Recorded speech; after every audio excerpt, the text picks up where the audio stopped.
Bouncing back from challenges and hard things in life for me generally looks like turning to poetry, turning to my art form, spoken word, and not always needing to produce something, but always having amazing hub of artists that are always creating and always contributing their art. And that inspires me and gives me hope. And that's a huge part of what makes me move forward.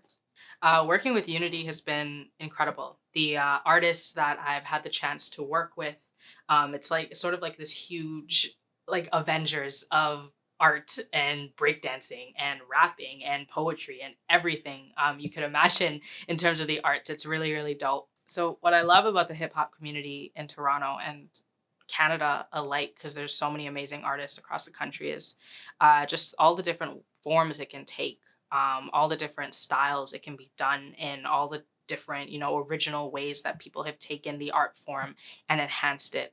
And I'm so grateful as a spoken word artist to be a part of Unity and see so many artists, and to have met and worked alongside so many artists in different forms of hip hop.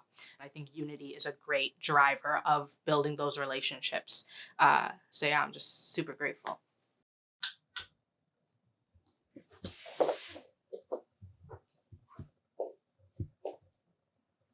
So this originally started as a love poem, but I thought it could also apply to my community and what it means to come back from struggle, come back from intergenerational trauma in our lives. So yeah, this is for Unity. When we first met, I wish I could have screamed you from rooftops. But how do I do that with no building to stand on? Blueprints stained with watermarks of the cycles that brought us onto this earth, ripped with every transgression, mistake, and lie told to make us, every bruise, punch, hurting word used to push us into this universe like I lost my voice in a dream. Because the families we come from know more about hurt than they do not hurting. And where does that leave us, kids who never got to see what love is? We roll different sides of the intergenerational trauma dice. What were we left with? We aren't just learning to love, we're birthing the first generation of health. I would say that there is nothing more painful than watching your family try to outrun cycles passed down to them and not make it, but we can be the first. So what do we bring each other? Pebbles from the schoolyard, treehouse bark, kindergarten paintings, and a smock anime in cold basements, laying out rations on the kitchen counter and stretch what we can work with what we know is outliving the apocalypse we inherited, the pain we share and the struggles, and we can work with what we have. Bounce back from the habits formed against us, will write new history books.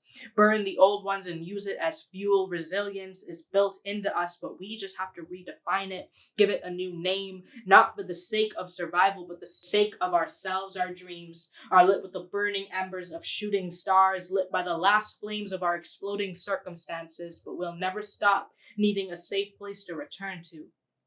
For me, family has turned into the word community, so we start from scratch. Subway fresh, new school stationery every day. So while I still search for my voice, I feel so lucky that I have something all my own that I'm building from the ground up until we get this right.